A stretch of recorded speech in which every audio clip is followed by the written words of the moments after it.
With us right now, Olly Wood. Man, I just noticed that sounds so much like Hollywood. Olly, you are found, that's probably why you went with it. I don't know, maybe, but you are found on the web at themetaproject.co. Olly, thank you for joining us. I appreciate being here. Thanks, Josh. All right. What is the Meta Project? The Meta Project is being built to really help business professionals and career-driven men really to get their space back. Because I think work is generally pulling us back into that. And I think the reactive way is to focus on the work that's immediate and important right now, rather than the stuff that's not urgent and is still just as important, which is your own health. And when we start to be more proactive with that space, I think we're able to show up better tomorrow and make sure that consistency stays. Yeah. So what is it about that audience? What's unique about people like me? I think the first part here is simply the awareness of how much we blunt our emotions and how much we feel to get through all of the stuff that we need to do on a day-to-day basis, right? So the awareness of what comes through tends to be more about what I need to do rather than how I feel when I'm doing it. So getting an awareness of building that back and realizing that you have a lot more of a asset lying there when you work with your body rather than against it.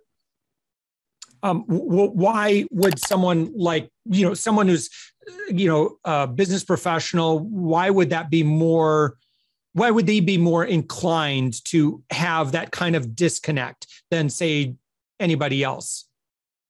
Yeah, I think it's simply that we're taught to focus on the things we need to get done, and we tend to put everything else aside, right? I think the corporate space definitely, and then when we look at entrepreneurship as well, the same area is how much can we do? How can we fantasize about all of the busyness that we need to add in?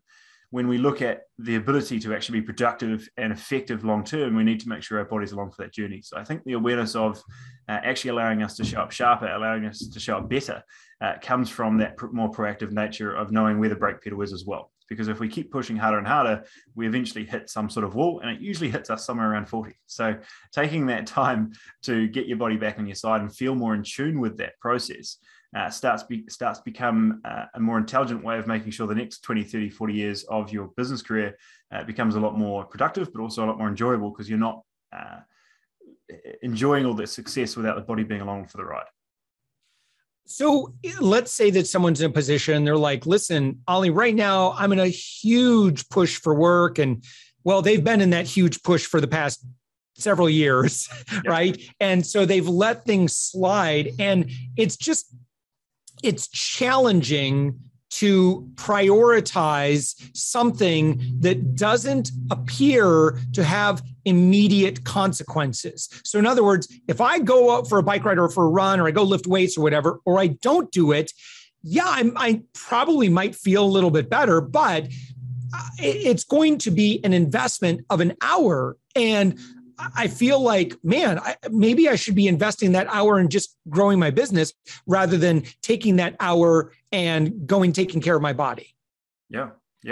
How do we make those? That's not why we're not working with 22-year-olds that are still in that game.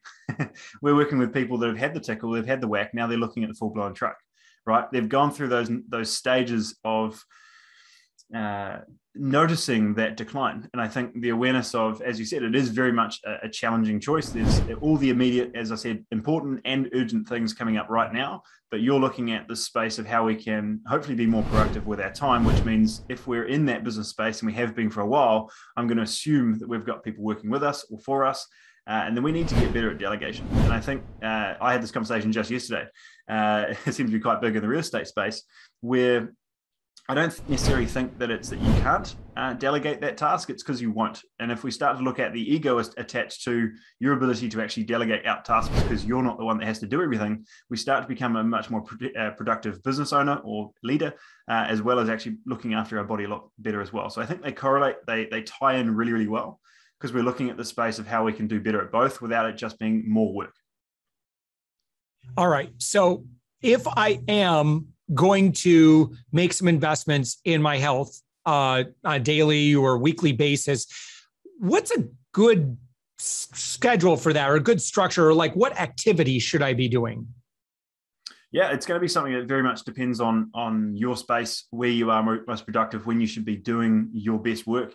But I think the most important anchor there is really getting an idea of start and end of day. All right. So at the start of the day, it's really looking at if we can nail the first 20 minutes a day, it's very hard to stuff up the rest, right? If we wake up in the morning, we're already tired, we're straight onto social media, we're having a coffee to function in the morning, and we're into the day there, we're not doing a huge amount there to improve how we're going to show up for the rest of the day. All right. Same at the end of the day.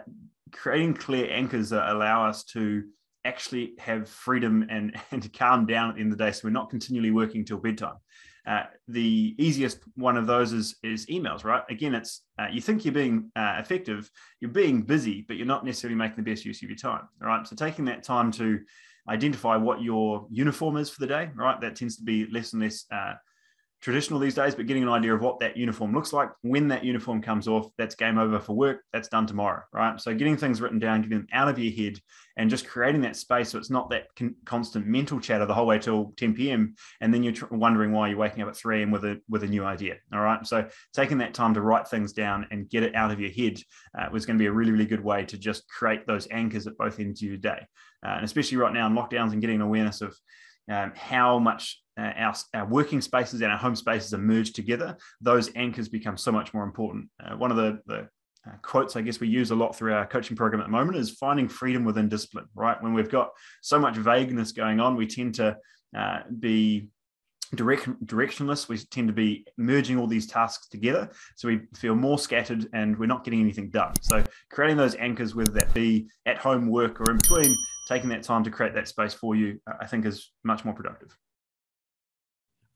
So when you work with somebody, what does that look like? How do you engage with them? And I'm asking, I guess, in terms of like, what's the change that you're able to help create in people's lives that might be a little bit more challenging on their own? Yeah, the biggest thing for us is more energy, getting the body back and making sure that we can get it back to a level where you feel good again, right? You know what 20-year-old energy looked like, but it's a far distant memory, right? So we're taking that time to look at all of the components of that and getting your body back on your side, because at some point along that journey, you started things get a little harder, right? What you put in started to result in a different output. And we were trying to take that time to get an awareness of, okay, the body's working against us, rather than our traditional version, which we're probably still doing in business as well, which is work harder, push harder. It's taking that time to actually find that brake pedal, find a way to get more out of the body and out of our business or our productivity day to day by making sure it's working with us. So we tend to look a lot deeper into this holistic nature of getting the body back on our side, building that gut health back, getting an awareness of liver, hormones, thyroid function, really getting all these things that correlate to high levels of fatigue or high levels of toxic load to get that body actually working again, because it's not what we eat, it's what we absorb. And once we can absorb that food properly, we're going to get a lot more energy, we're going to have a lot more mental clarity, and we're going to enjoy that day a lot more. Okay, so now for all of our friends that are listening, I want to feel like I want to give them some homework. What's like one change that you would recommend that you think, listen, if you just do this one thing, I think, there's definitely some good return on investment from that. And what's maybe that one thing that you would say would be a great first thing to start making a habit out of? Yeah, there's a lot of that we could tie in for the individual, but I actually put a 5-day challenge together that would be a pretty good place to start, simply because it allows you to walk you through that step by step. It's completely free, and it allows you to just go through it's basically a 5-minute video per day, which allows you to really anchor into that space. Now, because I'm directing you to that rather than just one thing to focus on, it's because one of those is going to resonate for you much better than what I tell you on a podcast, right? Taking that time to look at a time audit and mapping out what that looks like in your day and how you fit back in your day. Day 2, we tend to dive a lot more into like identifying your health anchors, right? What are those foods that cause that inflammatory response in the body, causing you to feel sluggish or run down? So it's no longer fitting you into a diet that's going to work for a season. We're actually getting an awareness of what's going to be a food plan that works for you long-term, right? So that nutrition base. Day 3, we start to look into an awareness of your sleep. And as we're talking about today, being more proactive to be more productive tomorrow, right? Taking that time to be more productive in a way that we're looking at your space, your anchors, and how we fit you back in your day. Training, as we talked about before, getting an awareness of rather than just working harder, doing more runs and thinking a sweat is our most productive version of staying in good shape, taking that time to build that strength and contraction back into good routines. I think weight training is a big part that as we get older, we think we need to do less of, which in reality, we actually need to do more of to maintain that level of structural balance, integrity of joints, all that good stuff, so we feel good long term. And with day 5, we tie it all together much around what we're talking about today, which is rather than the push, we find the pull, right? So rather than relying on motivation and willpower, we're trying to find a way to build that bigger anchor and make sure it's something we're working towards. Because as you said, Josh, it's not necessarily it's not going to have immediate consequences right now, but if we have a bigger vision that we're pulled towards and we put as much importance on ourselves as we do our business, we get so much more out of the day. When you're talking with somebody, and I know I struggle with this, I'm sure I'm not alone, and that is, I lay down, I'm tired at night, and then finally I lay down, and then that's all of a sudden, like that's when my brain lights up, because then, I don't have the distractions, that sort of thing, and I'm kind of just left to my own thoughts, and all of a sudden my own thoughts just go, and all of a sudden it's, it's party time for Josh's brain. Any ideas on what I could be doing? Yeah, I think the biggest, I'm in some pretty high level business spaces, and I think one of the big things that comes up consistently is once we have, as we talked about before, giving that space for delegation of certain tasks, we give our space for more thinking time, more strategy, rather than working on the business rather than working in the business, and taking that time to create the space to maybe have those thoughts and actually write things down. Now, I know that's not always possible, but the big thing I always do is I've always got an iPad or a book next to me so I can write things down, get it out of my head as we go through the day. And then I'm just ruthlessly prioritizing what needs to be the focus for that next day. So I think getting them out of your head and being able to, our brain is a great idea generator. It's not exactly a great storer. So taking that time to get it out of our head and actually be able to look at that on paper in itself will be a massive load off your brain. But taking that time to then identify what's going to be the next step is usually my best way. But otherwise, I think, like the only thing I've done this morning, it's an early morning for me. The only thing I've done before getting on this podcast was a simple 10-minute meditation, right? And sometimes those can be fantastic with, leaning into the breath and doing a body scan or whatever that might be. But this morning, it was just compartmentalizing thoughts, right? And taking the time to maybe even just work with one for a little bit. And that's not traditional meditation, but in a space of business, in a space of running your own business and all these thoughts going on, I think creating that space to just explore those thoughts without the mental chatter is a pretty big asset. Yeah. What about people who don't like to meditate? Like it's just, I get so bored and my brain just goes monkey brain anyway. So what's the point?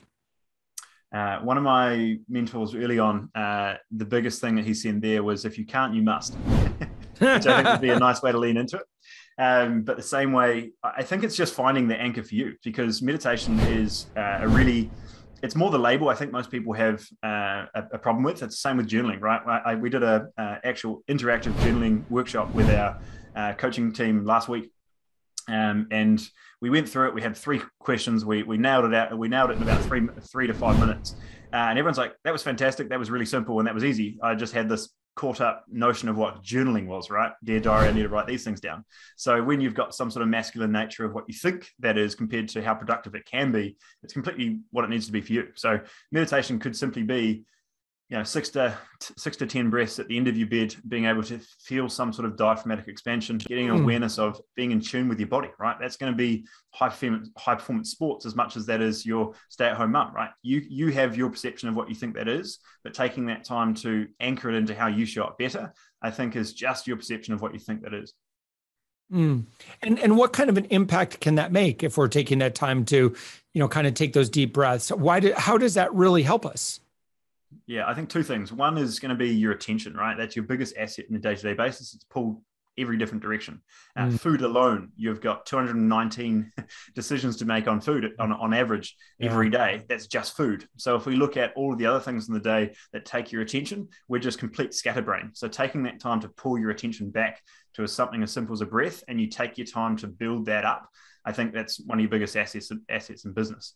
And the second part to that is going to get an awareness of your central nervous system, getting an awareness of being aware of that stress, fight or flight versus the rest and digest response. If we're in that highly stressed response, we're going to have poor digestion, we're going to have poor immune function, we're going to have poor recovery, and we're not going to be able to think and be productive through that day. So being able to anchor back to something like a breath, and it's being shown at least 6 breaths to bring yourself back into that calm rest and digest response, is going to improve all of those things quite easily. So again, it's just building that muscle of proactive thinking, because it doesn't have the immediate consequence right now. But if you continue to do that day after day, you'll see that build. It's just compounding. All right, listener, your assignment after this podcast is to take 6 slow, long, deep breaths. Does that sound good? Perfect. All right. And then what they're going to do is they're going to go to your website, and your website, Olly, is I had it just up here. I started filling out your little the metaproject.co. I actually started filling out the Fat Loss Anchors quiz. What is that? That's really diving deeper into this understanding of maybe some of those, identifying your anchors, identifying what components of what builds health are holding you back. So rather than just nutrition training, we're getting awareness of some of these anchors coming through. Yeah, excellent. So you could do that. What else would someone do when they go to your website, the metaproject.co? Yeah, so we're in the process of building back out that 5-day challenge to be a little bit easier to see on the website. I think once you're in the website, you'll be in our loop, you'll be in our circle, you'll see that challenge. But we'll have that on that page at some point. But I think those are really going to be the 2 places to focus. The fat loss quiz just allows you to have a look at some of these other components that come through. And then the 5-day challenge is really going to be a way of just sequencing that in a way that simplifies it, gets rid of all the extra chatter, and gets you to focus on one thing. Because the last thing I want to do is be like everyone else and add lots of different things, and a fancy supplement that's going to change your digestion, a fancy this and that. It's taking that time to understand your body and build a skill set that long-term you actually understand what's going on, and it's going to allow you to be productive long-term. Yeah, excellent. All right, Olly Wood, I appreciate you. Thank you so much for joining us. And again, your website, themetaproject.co. Thanks, Olly. I appreciate it, Josh. Thank you.